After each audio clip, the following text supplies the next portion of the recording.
Our next move, they never know. They never know.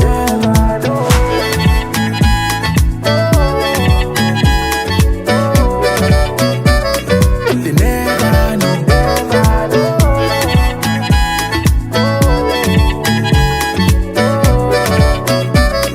They never know. Without you, baby, the journey go too rough. So you know, girl, I be feeling this love. Even when I'm down, you wanna wait in this up. It's not blessing, I'ma no be luck. Baby, nobody feel day like you. I said nobody feel make me feel the way you do. I'ma get that hello. Girl, you the best I know. Our next move, they never know. They never know.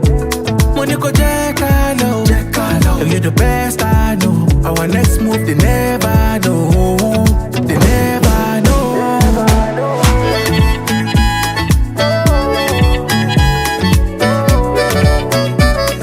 They never know. They never know. They never know.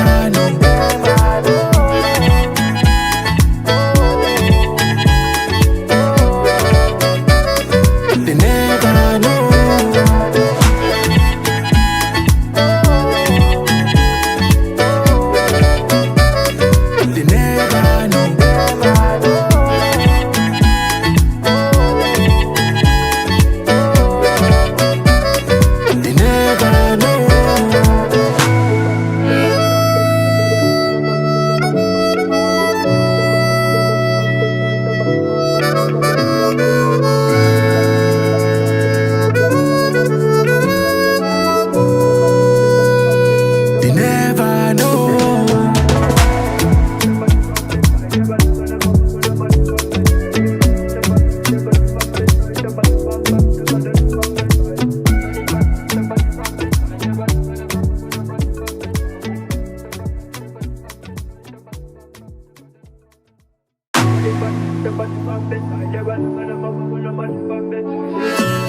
My lady, you know me, no big give up on you never. Check, 1, 2. Hi, everybody. We're back. Hope you're doing well. Thank you for tuning in. We're here on the Hohner YouTube channel for another episode of the Hohner Live interview series. This is episode 158. And this month I thought it would be nice to talk to some of the artists who are going to appear at the Harmonica Festival in Berlin, which is taking place later this month. And I'm going to visit too, so I'm excited. Getting to know some of the players in advance. And I guess this... I'm not sure if we met before. I think so, I'm very sure. But we haven't really talked to each other for an hour like in this live stream. So tonight's guest is Belgian harmonica player Steven de Bruyn, known for just pushing the instrument beyond blues roots and moving from Elfish and the rhythm junks into solo work. We're going to talk about the harmonica, our instruments, and a whole lot more. So thank you for joining, Steven. Yeah, you're welcome. Thank you for having me. That's really cool. Glad you could make it. Because you told me before, this is a busy month for you, right? Yeah, I have different projects, and the thing is, all these different repertoires. You know, there's a retake from a theater play where I'm the only musician, and then there's a live recording with a roots band. Then I have like a solo, the solo coming up for. It was going to be solo, but now it will be with an Iranian percussion player. Oh wow! Roshanak Rafani, and I'm looking very much forward to that meeting, because every time you meet with a musician, you learn a lot. For sure, you learn new language. So and then there's the free reed ensemble that we will be doing. Oh yeah, I saw that one. Yeah, that's the Sunday evening concert, right? Yeah, that will be a lot of fun. You know, it's already a long time. So, have you tried some of the other instruments on stage before? Did you play the shang before, or the jaw harp and stuff? I played the jaw harp, but I'm not a good jaw harp player. I can just, like just use it basically. Yeah, Uh, but like the sheng, I've never played a sheng. I heard a sheng, but I've never played one. that would be cool. Yeah. How about accordion? Uh, I had one when I was younger, but it was like more like a for children kind of accordion. I love accordion, the sound of the accordion and the music coming from accordions is great. Yeah. Oh yeah. So, like, what kind of music can the audience expect from you and the Iranian percussionist? Well, we were actually we are replacing because at first there was an Indian harmonica player who was gonna be there in the festival, and Oh, later on okay. he could not make it because of visa trouble, and then we would like they invited an Iranian harmonica player, so we'll like keep the honors high for them. And I told Julia from the festival to look into Persian music a little bit more than what I normally would do. Okay. So there will definitely be some Persian inspired music pieces, and there will be uh, things that we find on the day before the concert takes place, because then we will meet for the first time, Oh, nice. Yeah. and we will like just find each other and then see what works well. Also things from what I play solo, we will be doing in a duo set. Yeah. Nice. So, like, thinking about a festival like this, like, how do you prepare for this? Like, now that you know that you're gonna meet for the first time and stuff, like, Yeah. do you think Well, about the songs or like the set list in advance, or like, do you just practice scales like crazy that you might want to use, or do you think of your setup and try different sounds? well, it's a good question. Like for the improv concert on the Sunday, the preparation is to get an empty head. Like you should be as empty Yeah. and as possible to be able to receive the music and to give something back to the music. But for the other concert, I think it's a lifelong preparation, that you do. I don't think if I would like learn a skill now, like 1 or 2 days before for the thing takes place, and then you're not gonna make a lot of interesting things immediately with that. On Right. the Yeah. improv concert, yes, because you need it. You need to like decipher what is possible here.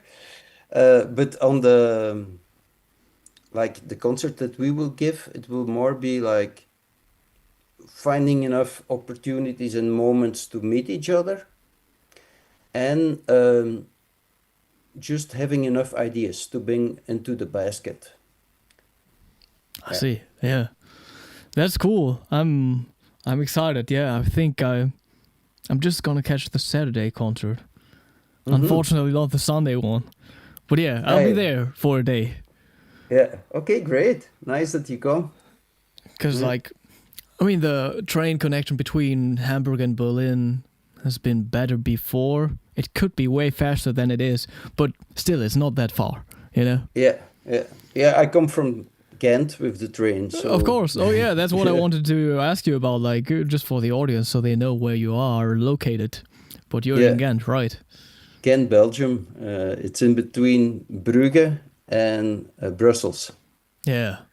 Yeah, And is that the Dutch speaking part of the country? it's a Dutch-speaking part. It's a nice medieval town. Like it's a bit old with a lot of water.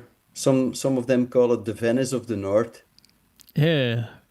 Yeah, it's a nice place. We have some clubs in the town, and I think there's about 700 bands in our little town because it's only, I think, 250,000 people or something like that. So it's not a big town. I see. but it's very lively. That's good. Yeah. And I mean, I love Dutch speaking places because I learned at school, you know? Okay. Yeah. And then after high school, that's also a thought like many people have because my hometown is like so close to the Netherlands. Like some of the students went to study in the Netherlands, you know? Mm-hmm. And I also thought of going to whatever, Den Haag or whatever, you know? Mm-hmm. Mm-hmm. Yeah, it's nice to travel.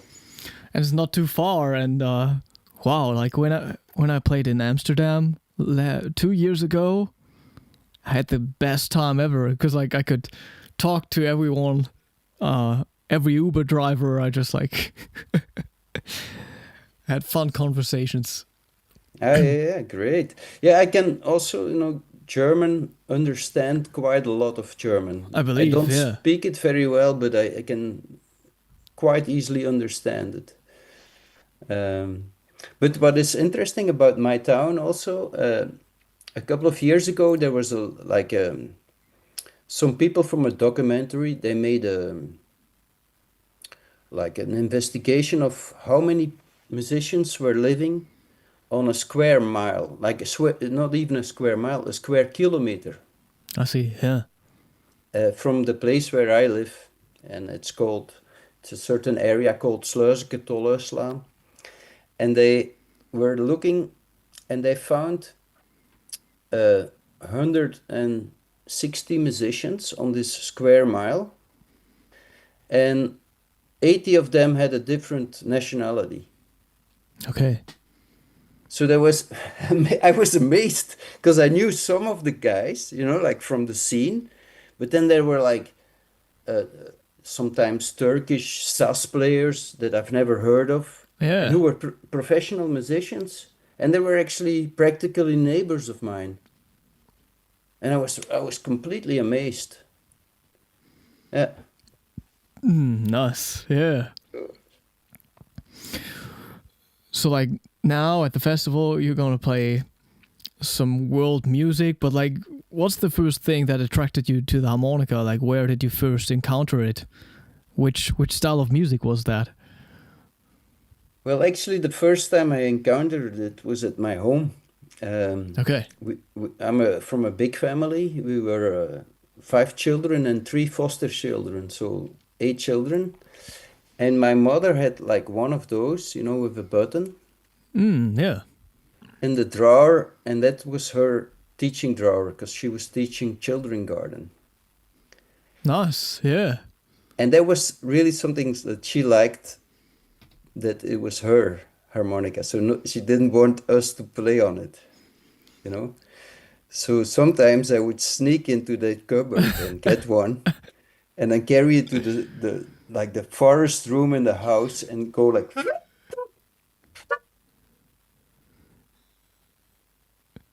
things like that. I never Oh yeah.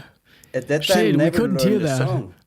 Yeah. Like I thought we fixed the audio for the harmonica, but Sorry. that was Did it- inaudible. Yeah. Wait a second. I think I can do something about this.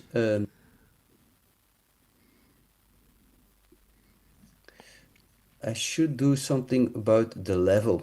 I think that made it better. Okay. Just a second. Yeah. If you I- can. The good thing it didn't blow your ear. Yeah, I couldn't hear anything.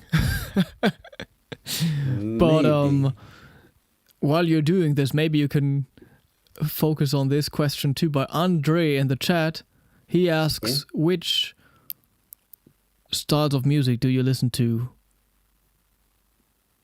Ooh, Like, what are your favorite styles of music? actually, I listen to a lot of jazz, but also I think fusion music, a lot of world music, sometimes classical music, roots music. Actually, I think my overview at the end of the year, it said I had like I was a very young guy in listening because I listened to so many styles, maybe more than 100 styles. I don't know. I have no particular genre that I would only listen to. I'm Yeah, just okay. I'm more like a curious person who I listen just to a lot of music. Yeah. So I in tried your this family's again. home, you picked up the chromatic harmonica. Like, Yeah. is that what you started out with, Well, or did it you was play the there, but diatonic first? I wasn't allowed to play that. So the only thing I did was Yeah, shit. There's silence when you play. I yeah, that's okay. It's a pity, but it's the loss of the as long as we can talk, it's okay. Yeah. Hmm. But But earlier on, you could find the original audio from musicians, right, in the settings, yes, it's the audio for musicians and it is activated. and it's activated. I'm gonna check it again. I remember there used to be like an old version of the Zoom software where you still, after checking that one off, you have to kind of do this again in the upper right hand corner. There it Yeah. says Upper right hand corner. original audio for musicians Ah, on or off. on. Now Oh, it was yeah. off. That's the old version of the software, yeah. Perfect, we can hear you. Yeah. Yeah, voilà. So the thing I did when I sneaked into the drawer and got this in a room was just like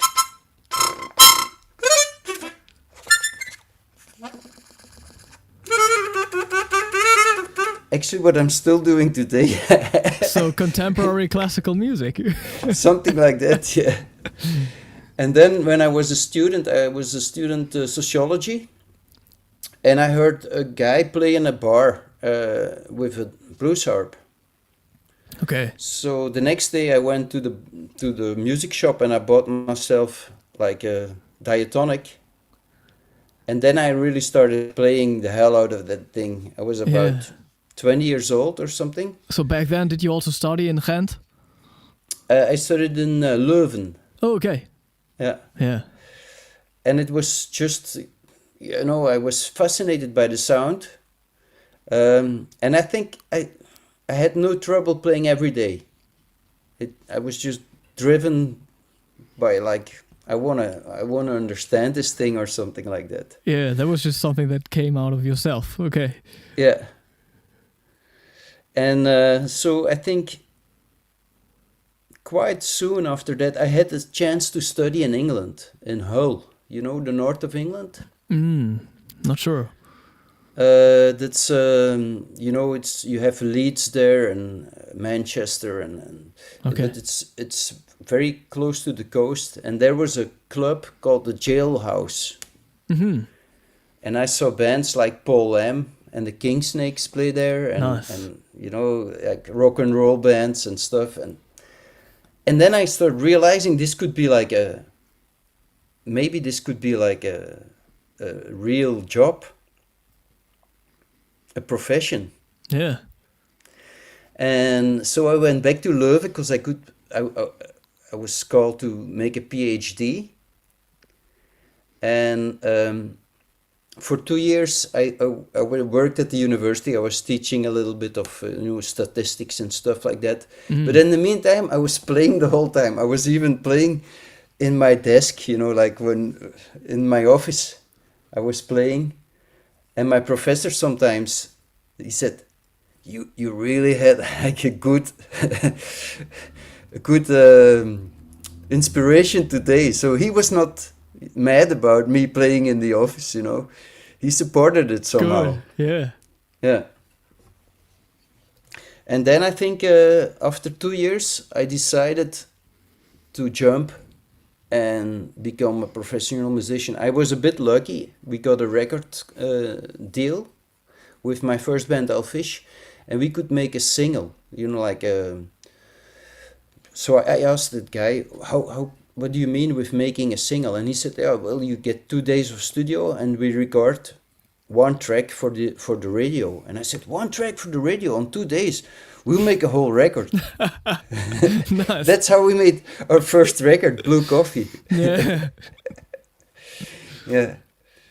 Sometimes this is the best. Like, I remember the last album I put out, like 2 days. No. Was it 1 day? It was 1.5 or something. Yeah, voila. Like, Sometimes it's that's the possible. best. Absolutely. Yeah. There's some good questions in the chat before we go on. Okay. One Barry says, whenever I go to jam with other musicians, they tend to switch everything to blues. How can I prevent that from happening? That's a very good question. I think it's a lot of the times when someone sees a harmonica player, they think blues or country. Oh, yeah, okay. It could help that you give like a hint of what you want to do. Like if, say, you have a four chord song in your head and you say the 4 chords to them, or you want to have a specific scale you want to improvise on, you give the scale and the key you want to play in. Yeah. And then you can overcome that a little bit. It's also the information you give yourself musically will bring them to a certain atmosphere, I think. That's really good. Good advice there. There's another question by one Barry, and he asks, how can we expand the perception of the diatonic harmonica beyond just blues?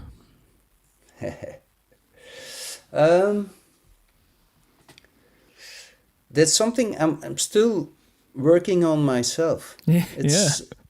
It's something that is not easy done. It's definitely possible. But I think the use of certain effects can take a little bit of the original sound away from the harmonica, because the diatonic is like, I call it often the baby in the orchestra. You know, there's like, you have a bass, you have a cello, or you have keyboard or guitar, whatever, but the timbre of the harmonica without anything, like say a C harmonica, if you have a C, Yeah. it's like, it's immediately like a baby crying, you know. So if you use certain effects that can lower the attack and sometimes add another dimension, maybe like a deeper, like an octave down or something like that, then you immediately already get another sound and you get another atmosphere and another language. You get like a teenager there, you know, like instead of a baby. Yeah. Or you can like, and then if you use distortion or not, there's so many things, filters, a ring mod, say whatever, you can transform the sound of your instrument. And then when you transform the sound or the timbre of your instrument, you will also in your mind get into another world. It will give you new ideas to play as well. Yeah, right. Yeah. But it's a discovery walk or a discovery trajectory that you do, and I'm still learning how to do it and working on it. And I've been sometimes more extreme in the past than I am these days. Because sometimes you go very extreme in effects, and then later on you say, maybe I don't need that so extreme, you know, like, or maybe I don't even like it. And then you return a little bit to the original sound. It's all it's a search, but that's the interesting part of the search, is trying things out. Yeah. Yeah. These are some good thoughts. But how about you? Like, just in terms of education on the harmonica, like, did you learn the instrument by yourself and playing on stage, like, actively, or did you ever have like one-on-one harmonica lessons from somebody? I didn't have one-on-one harmonica lessons, but I think I played with hundreds and hundreds of musicians because I was always eager to play together with other people. Okay, yeah. And I think my education came from cooperating with other people, and especially most of the time with better musicians than me. And then I would play with a I played 15 years with the Rhythm Junks with one of the best jazz drummers in Belgium. Well, I learned so much about rhythm. Of course. Just from conversing about groove, trying to find ways of finding a groove, sometimes feeling that like he feels the groove different than me. How come I feel it against the time and he feels it with the time, and then you learn while doing. I see. So you also like never had any harmonica instruction book you worked with? Yes. I also have to say another thing. I had some teachers in that way that I went to all the harmonica festivals, like the Hohner World Harmonica Festival, or there was Michael Timler. He had Harp Online back in the days, and he had a very nice festival. Oh, yeah. So I went to a workshop. Wow, it was awesome to have the Harp Online shop back then, yeah. Oh, yeah, it was great. And so I was, I followed a course, then like a workshop with Frans Kmel, who was a classical chromatic harmonica player. Yeah. I followed a lesson with Howard Levy. I think Bill Barrett, and so on and so on. And then, like, for instance, Bill Barrett became a personal friend. Next week he's on tour and he will stay over for a night at my place, and we'll definitely have some chat and talk and exchange of ideas and stuff like that. So after a while it became a little bit natural. Also, Toots Tillemans, I met him about 10 times. Okay. And talked, and one time we were like waiting to perform at a festival, and so this was pre-corona, so I had a harmonica that I made myself. I'll take it, and I said to Toots, can you, like, this is one, and it sounds like this.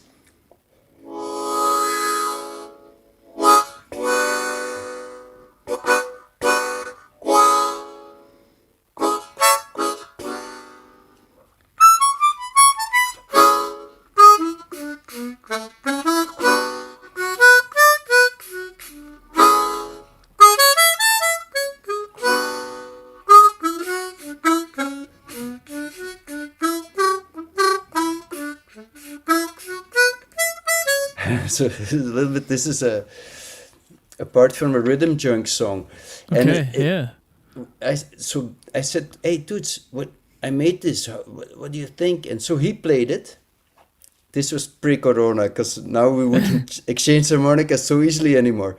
But then he said to me, like, hey, Steven, how can you improvise on that? And then, he took his harmonica and he was doing things like, okay, so we have this.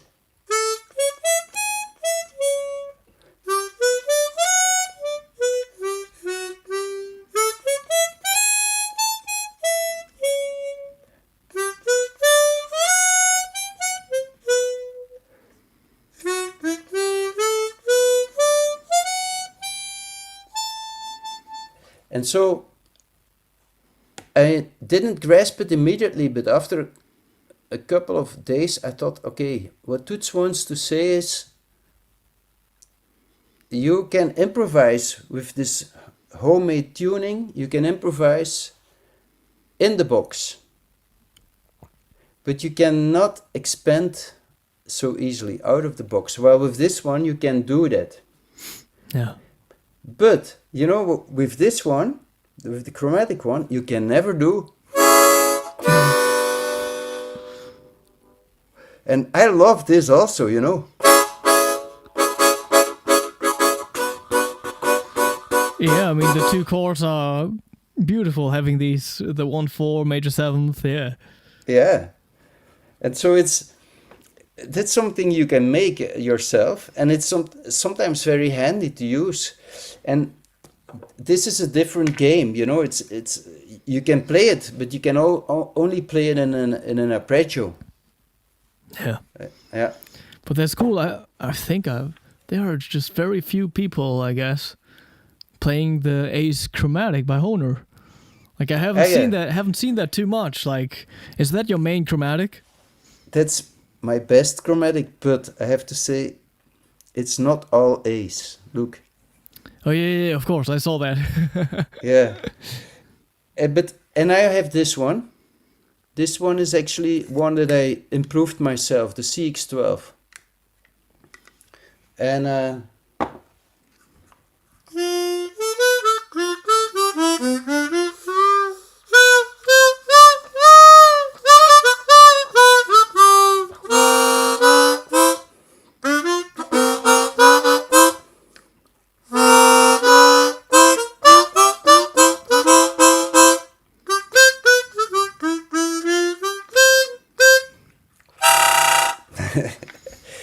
you know, That's the CX12 sound. Like you can immediately tell. yeah. So those are actually the ones I play most, and then the diatonics, because it really depends on every project. You know, like in the Roots band I'm playing now, I play 70% on a diatonic. In my own thing, I play maybe 70% on the chromatic. It changes from project to project, from moment to moment, you know. Yeah. Oh yeah. Oh, let me check the chat here. I'm not sure if I can understand this question, but Warrenberry says, I'd love to know about the tools you use to shape your sound, particularly diatonic. Maybe you could talk about that at some point. The tools to shape your sound. The tools to I'm not sure if he's shape asking about techniques or something else. Or is he asking about prepared harmonica, or because, you know, like... Yeah, not sure. Oh, okay. Tools meaning amp, microphone and stuff. Yeah, okay. Depends on the project. But recently I found I had to play for an advertisement in a studio, and they had a Beyerdynamic M100 or 200, I think, and it's a ribbon mic, and it sounded so good that I bought one, like a ribbon mic, but I haven't recorded with it yet. So all the recordings you've heard are most likely a 57. I see. Yeah, because the 57 for me is like, you can play clean, you can play dirty, even without a pedal. If just microphone technique, it's a workhorse. It's a very versatile mic, and it's very strong. You know, it doesn't break. Because the ribbon now, if it drops, it breaks. Yeah, that's true. I don't take that ribbon mic to everything. So most of the time, the 57. And amp-wise, a lot of the times I play through a Radial Firefly. It's a DI from Radial with a tube. Okay. And I play straight on the PA. Nice, yeah. Because amps are loud, and technicians are not so happy with a loud amp on stage. I still have actually, 2 Marble amps. One is the Blue Sonic and one is the Marble Max. And I used to have a harp master, two even, but I sold them because they were too loud. Yeah. I see. What's that pedal called again? Which pedal? Oh, the one you're using to play through the PA with Yeah, Radial Firefly. Radio Firefly. Okay. Yeah, it's a tube DI, but they don't make them anymore, I'm afraid. Yeah, I see.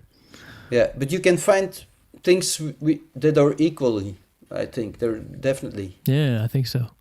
Yeah. Andre also asked you about harmonica customization. Yeah, you showed us the chromatic before. Like, do you also... I mean, you're working on your harmonicas yourself a little, but do you mainly play Joel's instruments? Well, only for the chromatic. Because on the diatonic, I would find it quite expensive to have all my harmonicas customized. Yeah. So I love the crossover, Hohner crossover, out straight from the box, out of the box. I think that's a great harmonica. I also love the brass of that brand. I sometimes, when I teach, I want to try all instruments. So I have a couple of Suzukis to try out and stuff. But I love the sound of brass, the way that the Hohner harmonicas sound. And then customization, if there is a trouble or a problem with one or two reeds, I will fix them. The action or the attack. Yeah. And sometimes I tune them, and sometimes I tune them for a reason. Look like this.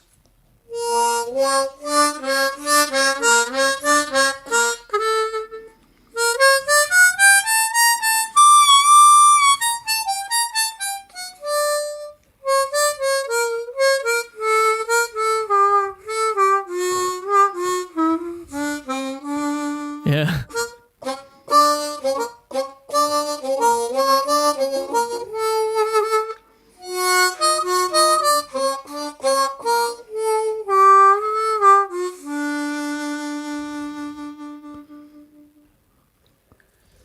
So Nice. yeah, thank you. Is that a I made tuning it- you came up yourself with?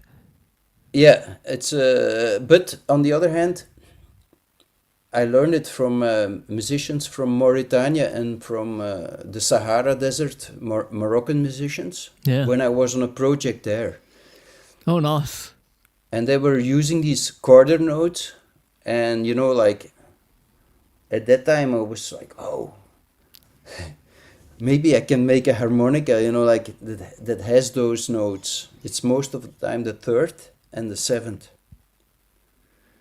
that are in between the major and the dominant seventh, and in between the major and the minor seventh. Yeah. Third.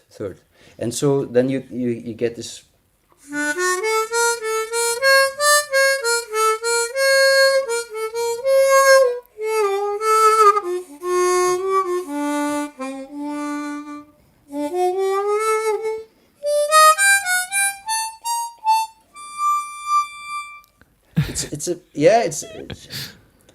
It's even if you're not used to it, it sounds a bit out of tune. Yeah. And on the other hand, it's so exotic. It's in that music, it sounds very, very good. Yeah. That's amazing. Yeah. I mean, I love this. I would love to try something like this because I'm really into Arabic music. Yeah. Okay. Yeah. What else? Do you have advice for more rhythmic harmonica playing, like combining beatboxing or percussion with harmonica? Can you demonstrate? Do you beatbox?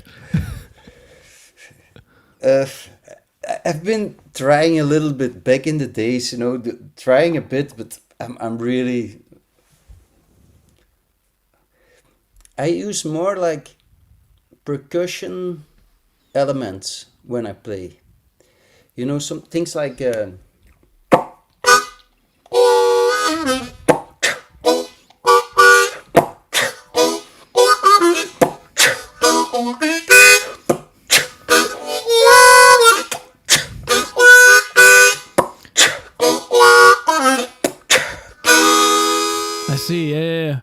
rather than that's close enough to beatboxing. Like, yeah, but beatboxing would be something I think.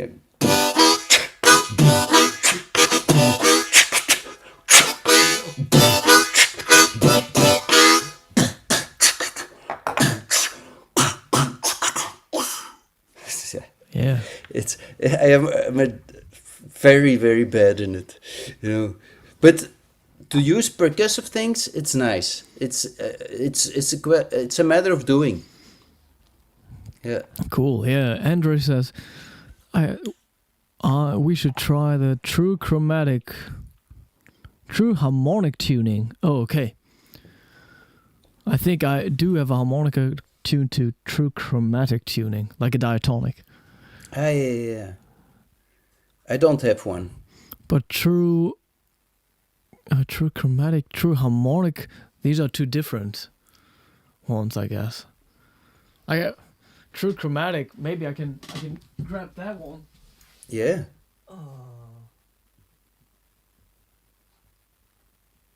Man, I'm getting lost here. Okay.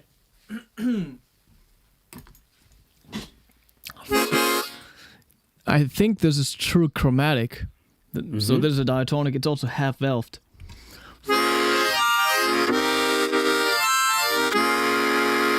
So you got like minor 11th chords, or like minor 13 even. It's like thirds on every breathing direction.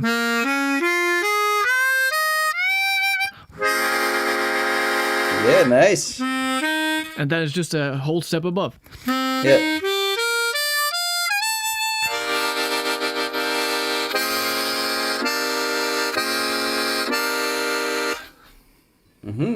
I didn't know that. Is that one you made yourself? No. This is like an official tuning. Somebody from Bulgaria sent me, or I got it from somebody from there, like many, many years ago. Okay. Oh yeah, then it goes back to the root note after the 13th. Yeah. Yeah. It's nice. It's very bendy, and like playing on it feels like 12th position almost, like the breathing patterns. Yeah. You can be bluesy.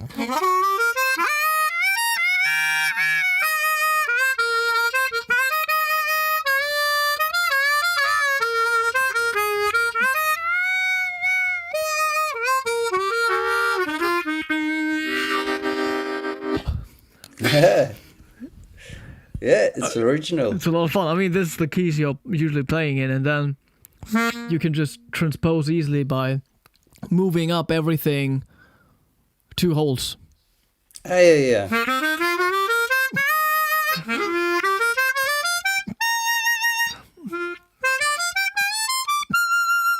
Yeah. So this, you don't have to learn too many breathing patterns, sort of. Yeah. And you almost don't need like all the keys, sort of. Yeah. But this is a good key to play in.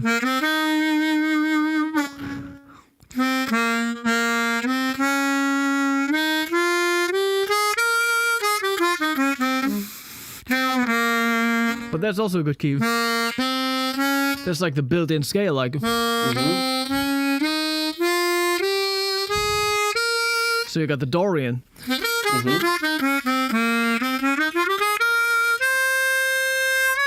But then you got a bend in the next octave.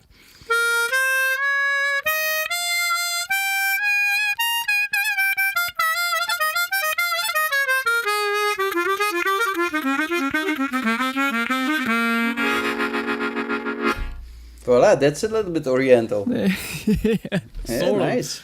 Oh yeah, where can I find the oriental scale on this one?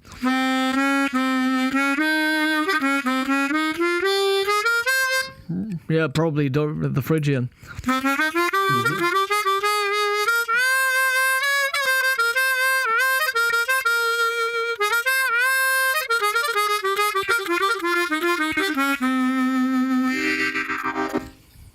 Nice. Andre is right, yeah. Eugene Ivanov.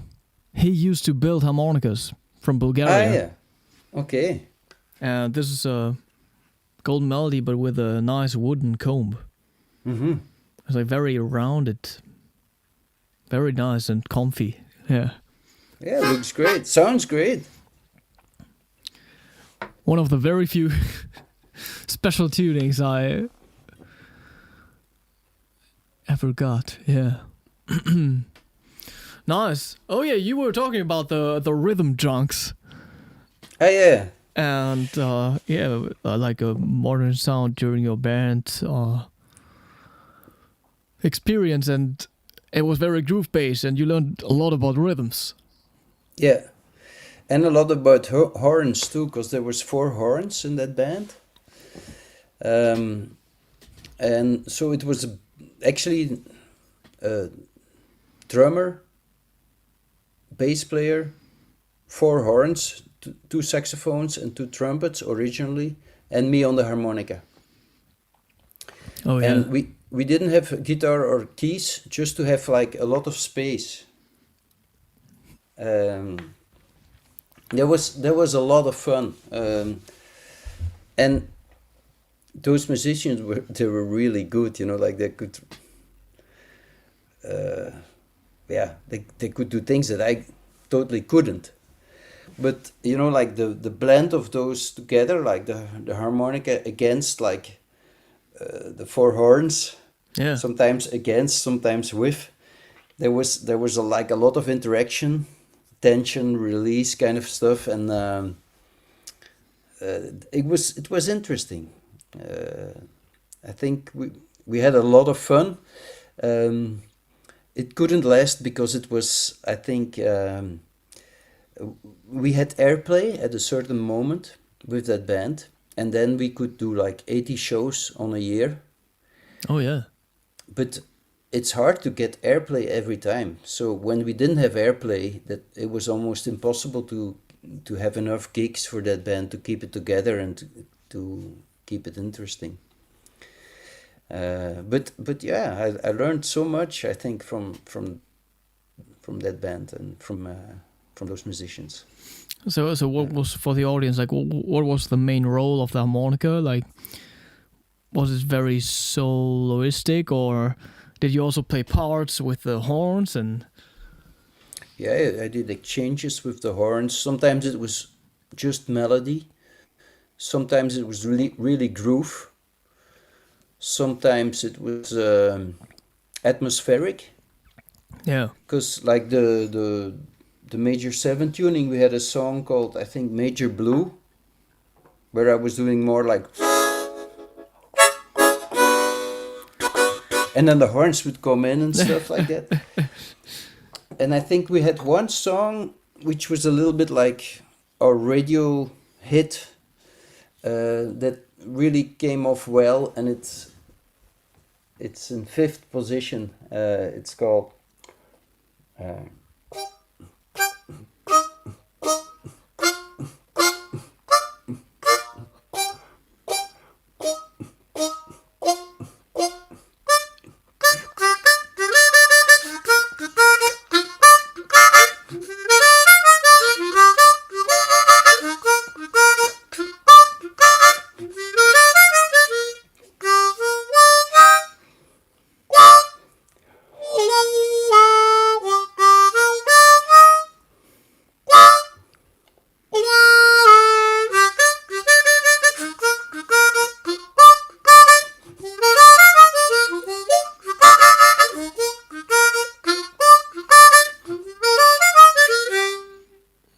it's called Join the Nice. Bus. Yeah. Yeah. That's pretty catchy.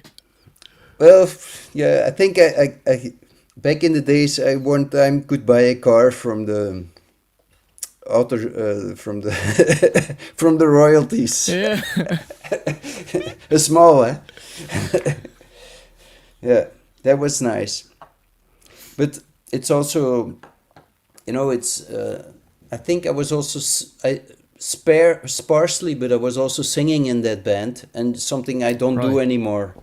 I prefer instrumental music now, but back in the days it was a tool, and it was handy to be able to sing a couple of songs. Do you Yeah. sing? Good question. Not really in public. I think if things started out a little differently, I might be singing now. But like one of my very first singing experiences was at a harmonica festival in Helmond in the Netherlands. Ah, yeah. So there was this little concert, and I used to go there early on, like quite a few times, because back then I also got some of my very first lessons with Ben Baumann. Ah, yeah. And he hosted some harmonica meetups there. And like he had Carlos Junco over there one time and like other players, you know. Great player. He also passed by at my house. Yeah. Yeah. So one time they held like the festival and I played there and Rochelle Plus. Ah, yeah. This is like a really long time ago. Yeah. Like 15 years ago, you know? Very young. And back then there was like a little rehearsal just like right before the concert.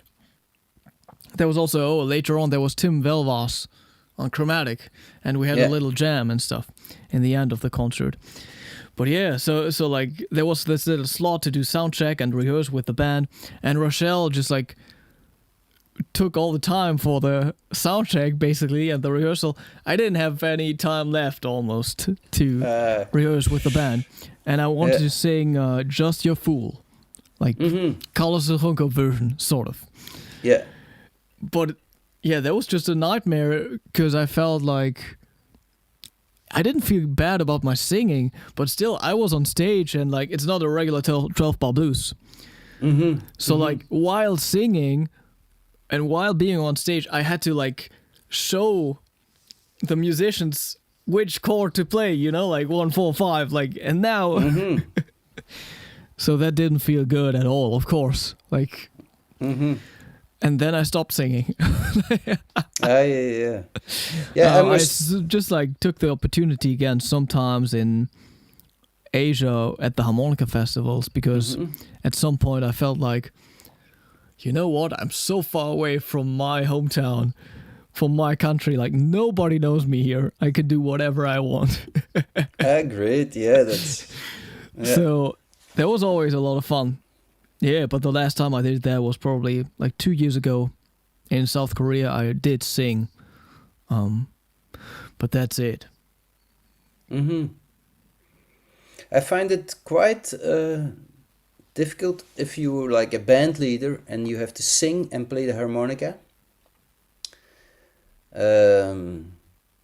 Unless there is like a great guitar player who can, you know, like also take space where you can breathe and drink something.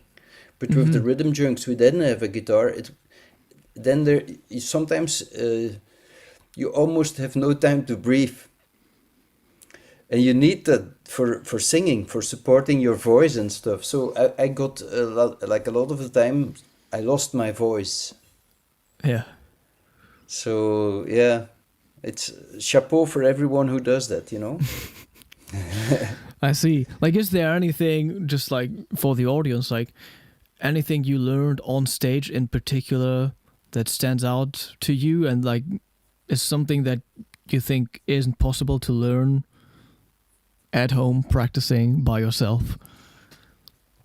Yes, I think, well, yes and no. I think you can learn everything somehow by yourself. But a certain dynamic, and to learn to cut through. Oh, yeah. I think you only learn when you're on stage with a drummer and you need to cut through, you know, like. And when you're at home playing the harmonica, you will not be challenged so much to cut through, and that in that way that you need to play with a drummer. Yeah. So you will never reach that level. And it's a level that you will definitely need when you play with a louder drummer. So that's definitely something I learned on stage. Yeah. Yeah, that makes sense. When Barry asks, do you prepare a lot before you perform? or just go up there and improvise? Every year I do a couple of meetings with a musician, most of the time from the improv scene. I will have a record coming up soon with a Wurlitzer player from the Netherlands, Bart van Dongen. Okay. And then we make no appointments beforehand. We just go on stage and we play music. And it can go wrong, or, it can sometimes we cannot find the connection, and then we'll try to find the connection, and suddenly we'll be connected and play something. And there will be other moments where we are both searching, for gigs like that, I don't prepare at all. The only thing I do is to really try to be empty.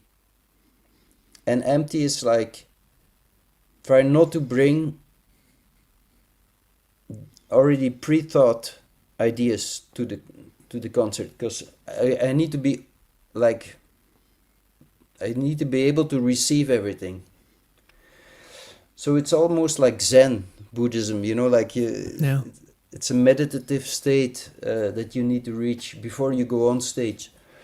But on other gigs, sometimes I'm very well prepared. I will play in September with a symphonic orchestra in Antwerp, and I think 60 or 70 classical trained musicians. Man, that's awesome. What kind of repertoire are you playing? There we will play a couple of songs from Toots. I will play a song from myself. I will play something from Abdullah Ibrahim, a jazz song, and then we will play a standard. And it's kind of, they have one day a year that they give a concert for the neighborhood, open air concert. And every time they invite a different soloist. Last year they invited an accordion player, and this year they invite a harmonica player. And next year maybe a cello player. Yeah. So I'm pretty excited that they invited me. But things like that I prepare. Yeah, definitely.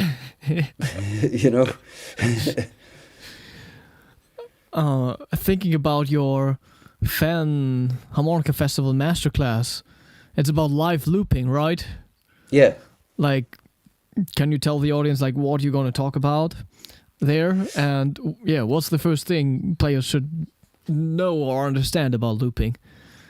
Well, the first thing is it's an expansion of your instrument. It makes your instrument able to do things that you cannot do when you don't have a looper. And second thing I will try to talk about is just plain looping, like making a loop from a phrase and repeat that phrase is basic. It's very basic. It can be handy, but it's not the most interesting way of looping for me. If I would see a concert of someone who only does that, I probably wouldn't be triggered. So what I try to do is use the looper in very different ways, in creative ways, to make it a second musician apart from myself. Yeah. And there's strategies for that, and I will share some of those strategies. Also, when it's the very first time somebody will loop, there's things that they might not think about that could be interesting to know beforehand, like orchestration wise. When you're gonna make a loop, that you make a loop in a different timbre or a different, say, register than when you want to solo over that loop. Yeah. And then there's ways to... What I love about looping is there's ways you can change the timbre of your instrument by manipulating the loop. Nice, yeah. Yeah. So it will be a lot of fun.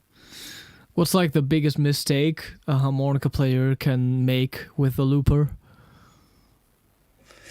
Oh.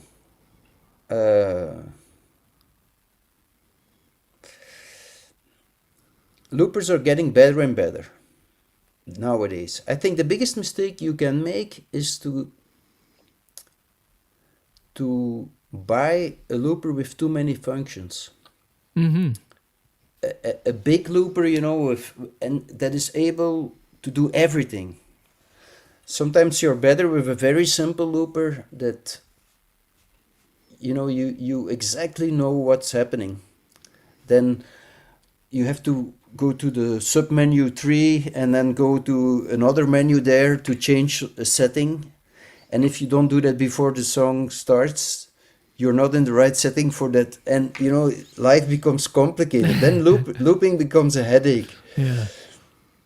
Then it's better to have a simple looper. So maybe that's the answer. Good, yeah. I mean, you can get... you use a looper sometimes, Konstantin? I never did. I never tried. No. Oh, it's a lot of fun. I'm sure I'm going to have a lot of fun with it, yeah. Yeah. But I don't know. I just never gotten around getting one, I guess. So Yeah. could be nice, yeah. I mean, I'm also thinking, sometimes I'm playing solo performances almost like when there's an event and they need some music and they need 20 minutes in total of music, Would be fun to do that with a looper. Oh, yeah, definitely. Yeah. So maybe I should take a look at that. Yeah. What do you think is something harmonica players practice too much? And on the other hand, is there anything harmonica players don't practice enough? Well, I hear certain harmonica players who don't practice deep listening.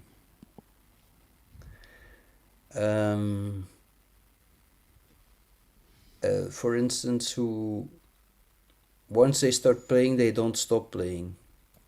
Oh yeah. And they take all the space possible. And for me, all the notes that you don't play are also musical notes. And so also when you do a thing like looping or it's important to all the time to be in connection with the loop, or when you manipulate the loop, and that can be reversing it or altering the tonality or whatever, you should stay in sync with that loop, and that's only possible when you are all the time listening. Just as you would be when you're playing a duo with another musician, it's very important to listen all the time. Yeah. And sometimes I see, but this is most of the time, beginners that come on stage or to a jam and they start playing and they think everyone should only listen to them. It's a simple rule, but it's very important, I think. That's really good, yeah. Oh, one Barry in the chat says, I'd love to know more about live looping. I'm learning Loopy Pro, which is a great app. Yeah, it's on the telephone, I think, Loopy Yeah. Pro. Well, I tried a couple of phone loopers and they're not very responsive. Yeah, I believe. I really use pedals, because then I can use either with my hands or with my feet. The way they react is more accurate than a phone looper. Yeah, so which pedal are you using exactly right now? For the moment, I think I've tried about 7 different ones. I have the Pictronics now. It's called Pictronics Infinity. Okay. It's compact. It has all the things that I wish for, and it's a very musical looper. Yeah. Nice. I will bring that to Fen, like so. Yeah, the like people, do people have to bring anything to the live looping masterclass? maybe their own mic for hygiene and their yeah. own harmonica, and then we can go into my system and everyone can who wants to try can make a loop and we'll talk about different strategies and yeah. That's a fun. When is that masterclass happening? That's a good question. I think probably in the Machine House from the Kulturbrouwerij. I'm sure, yeah. Or one of the rooms from the Kulturbrouwerij, definitely, because all the master classes are there. Oh yeah, that's on Sunday. Yeah, on the Sunday. 11:45. Yes. I could go. Yeah, welcome. I also want to create a little loop. Yeah, sure. It's addictive. Yeah. So what's coming next for you after the festival? After the festival, I have a concert with a baritone saxophonist and drummer, and we have a trio called Haka. It's a improv trio. It's quite punky music. Oh, okay. Yeah, lounge lizards, but with a punk mood. And then after that, I have a duo in Brussels with a bongo player. Actually, he was a gong player, like a gong. He would play it with a bow, and he could get I think 14 different tones out of the gong.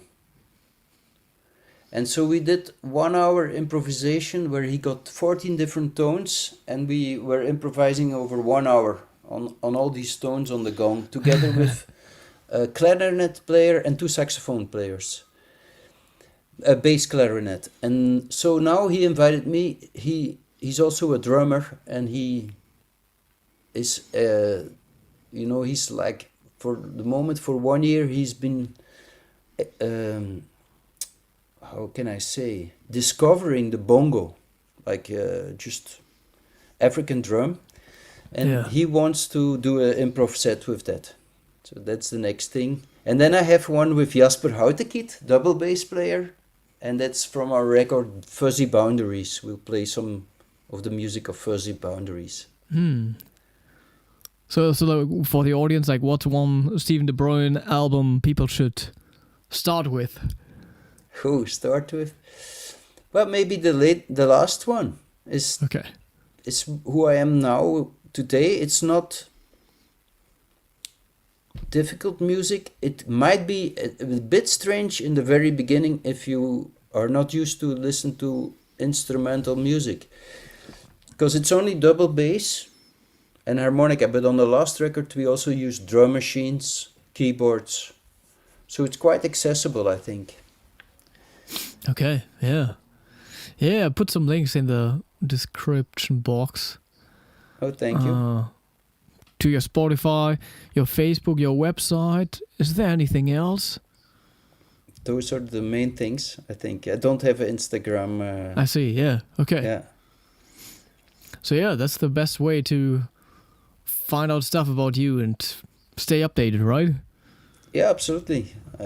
And people, I'm findable. You found me. So sometimes I have a student, but I prefer teaching live. Although now we have overcome the problem with the Zoom and the audio. Yeah, can you play you something to close this off? Oh yeah, definitely. That would be fun. Yeah, absolutely. And thanks for the conversation. I'm looking forward for Berlin. Yeah, see you there. Yeah.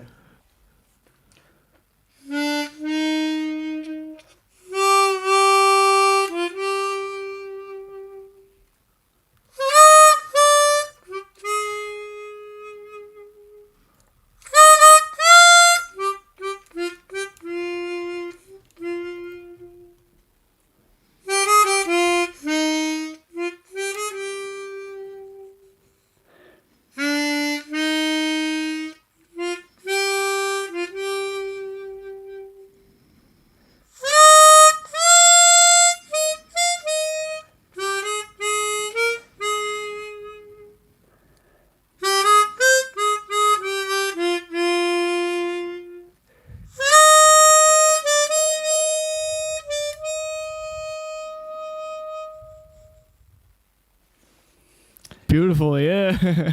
They were tot ziens. It means au revoir or goodbye. Yeah. Wonderful. Thank you everyone for tuning in. That was fun. Check out the description box. Go follow Stephen. If you still can, visit the Fan Harmonica Festival in Berlin. It's taking place later this month, from 29th to 31st of May. It's a fantastic festival, and I'll visit the festival too. We'll have another harmonica challenge right before that, the weekend, on Sunday, May 24th, pre-war harmonica. So I will still announce that one. And yeah, usually I like to ask the interview partners about or for ideas for upcoming challenges. And I talked to Seth Shoemate last week, so it was a good idea to do like a pre-war harmonica challenge. But maybe you got something in mind for next month. Like, what would you be interested in? Yeah. Oh, okay. Maybe. Obviously, a looping challenge would be great, but not everybody has a looper. Yeah, that's a thing. Yeah. You need a little bit. And it's a little bit of an investment, but it's an investment that it will pay off. It will make you a better musician. Yeah, that's definitely. And then maybe like Carlos Del Junco. I haven't heard from him recently, so maybe if he's like available or something like that, he could be a great guy to interview. Oh yeah, for an interview. Yeah. It's been a while. We're talking to him on the interview series. Yeah. But it would be cool to get a little update. Yeah. Mm-hmm. Nice.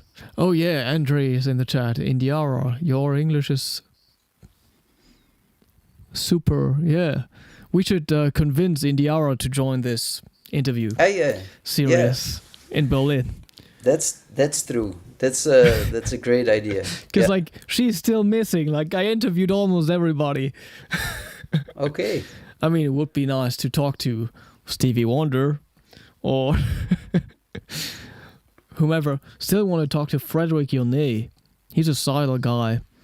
Yeah. That would be cool too. Or Jean-Jacques Milteau. Yeah, Vincent Butcher. Did you talk to him? Oh no. He's a great guy playing African music. Yeah. Yeah. Yeah, and then next month I think we're going to talk to Pat Bergerson. Yeah. He's the harmonica maker, I think. So that's what's coming up. Wow. Awesome, everybody. Have a nice evening and see you in the next one. Thank you, Stephen, for joining. Bye-bye. Bye-bye. Ciao.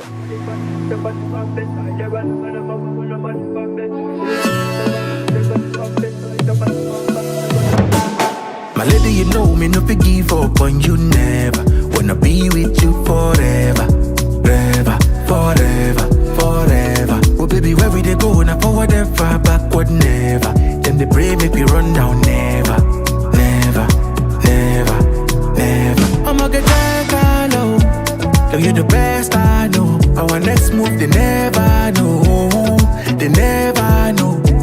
Money go check low. Girl, you the best I know. Our next move, they never know.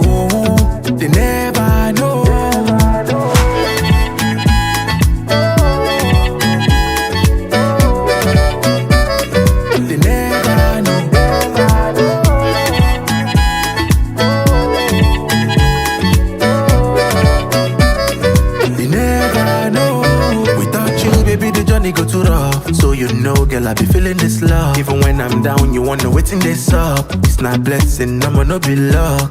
Baby, nobody feel there like you. I said nobody feel make me feel the way you do. I'ma get that low. Girl, you the best